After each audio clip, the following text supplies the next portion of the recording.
Well, it sure does seem that Jesus loves the little children. That's certainly what the gospel indicates. Jesus loves the little children. Sing it with me now. Jesus loves the little children, all the children of the world. That children's classic may not be the height of musical composition, and I strongly doubt it's going to make the Transfiguration playlist anytime soon, but it certainly gets at the sentiments that Jesus expresses in the gospel. The church has found in this gospel passage the encouragement, for sure, if not the absolute mandate, for baptizing the youngest of infants born into Christian families. The most extreme experience that I've had of this happened about 6 years ago when I baptized a baby born months prematurely. Her name was Lauren. She was absolutely tiny. She was in an incubator, and she wasn't leaving that incubator anytime soon. So I baptized her there in the NICU, in the incubator with an eyedropper. I used an eyedropper to drop tiny amounts of water on her. I would see her afterwards on occasion with her mom, and she seemed healthy and happy. So I hope and pray that Lauren is today a very happy and healthy 6-year-old girl. And in fact, she had a little sister come along later, so she became a big sister herself. So I encourage all parents to have their children baptized while they are young infants. There's a temptation to put it off until the perfect time. Often the perfect time does not happen, and so I do encourage parents to have their children baptized while they're still young infants. God has clearly, we have evidence here, blessed our community with many beautiful young children, and so I hope that God will continue to bless us with many young children that we will welcome into the church as children of God. In fact, following Mass this morning, we offer our regular First Sunday special blessing for aspiring and expecting mothers, and that takes place back in that statue of the Blessed Mother back there by the candles. And so I encourage everyone, all our aspiring and expecting moms, to receive that blessing. Our practice of baptizing infants beautifully expresses our Christian theology of grace. Children, especially infants, are completely dependent on others, and their dependence is completely obvious. They can't care for themselves. They have no good works. They have no power. They have no standing in society. They've done nothing to earn God's love and favor. They have not done anything to earn salvation. And yet this is exactly what baptism freely bestows upon these youngest and tiniest children. The graces of divine life and salvation offered to an infant in baptism are clearly gifts of God that are completely undeserved and unearned, because they're incapable of that. And it's evident.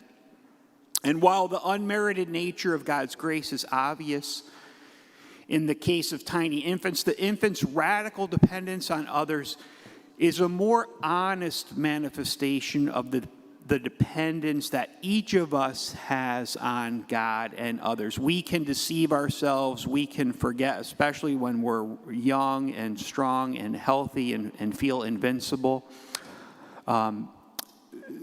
But even the toughest looking Harley rider who presents himself to the world as ruggedly independent and a lone wolf who needs nothing else but himself, he too was once a helpless infant, completely dependent on others. And if he had not been cared for, he would not exist, right? And if even now for any of us, and that Harley rider, that if all of the helps, natural and supernatural, that God and the human community are providing to him or to any of us, we would all be revealed as the beggars that we truly are. We are all beggars before God, in need of undeserved grace and mercy, and infants help us to recognize that truth for each and every one of us. Our gospel reading indicates that this is true in married life experience, and the news suggests that marriage can be difficult with less than perfect relationships between spouses. Allow me to tell a joke that illustrates this. Ethel, a senior citizen, loved to golf, but rather than golf with her retired husband at the country club to which they belonged, she would go alone and hire a caddy to accompany her, carry her bags, accompany her. And she got into this regular practice of just going by herself rather than with her husband. One late morning, while Ethel was preparing to putt for an eagle, she saw a funeral procession coming down the road that passed the golf course. Ethel immediately stopped what she was doing, removed her visor, bowed her head, and prayed silently until the procession had passed by. Her caddy was not only surprised by this, but truly impressed, and remarked to Ethel how unusually courteous, polite, and religious she seemed to be. Ethel replied, "Well, it's the least I could do, really. I was married to him for 47 years after all." Okay, it is early. I'll give you the benefit of the doubt. This suggests that Ethel and her recently departed husband had a less than perfect relationship. I got a much better laugh at Blessed Sacrament last night with much fewer people. So,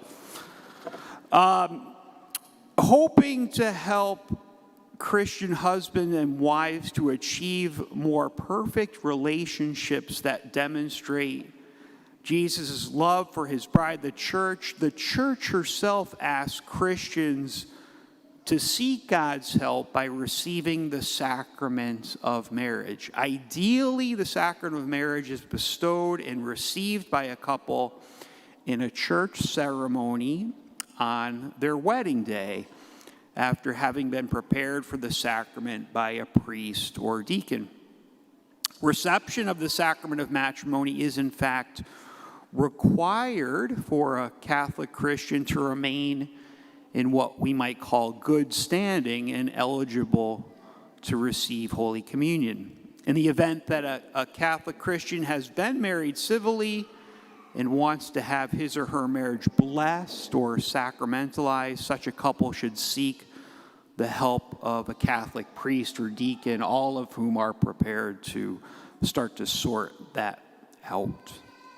We know, however, that marriages do sometimes fail, and that this is almost always an emotionally painful experience for the couple and for extended family members as well.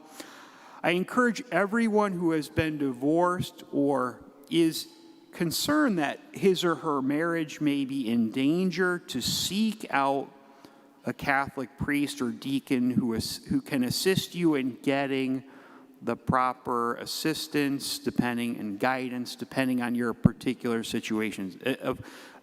Of course, every situation is so unique and has so many circumstances to be considered. There's no way to say what sort of the process is to help folks in difficulty, but there always is a process. It never is the case that there's not some kind of process. Some process needs to be done, whether it's in rectifying an irregular marriage or a divorce that has happened, or to try to repair some relationship that is in trouble. There's always some work to do, spiritual or otherwise. So, and I know there's a temptation to put off difficult conversations, and these are often very difficult conversations, but I urge you to take this on sooner than later, because time is a factor in the solution to many of these concerns, and the sooner the issue is addressed, the sooner it can be helped and healed.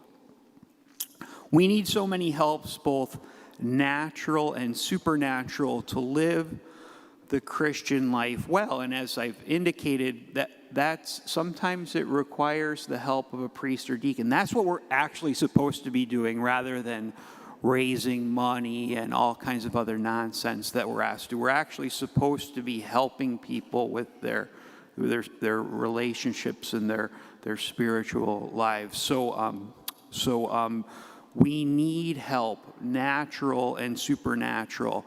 This includes help in our marriages and in our family lives. As we prepare to welcome Jesus into our midst, under the appearance of bread and wine, may we recognize the many graces he freely offers us in the sacrament of his body and blood, and ask him to strengthen our marriages and our families.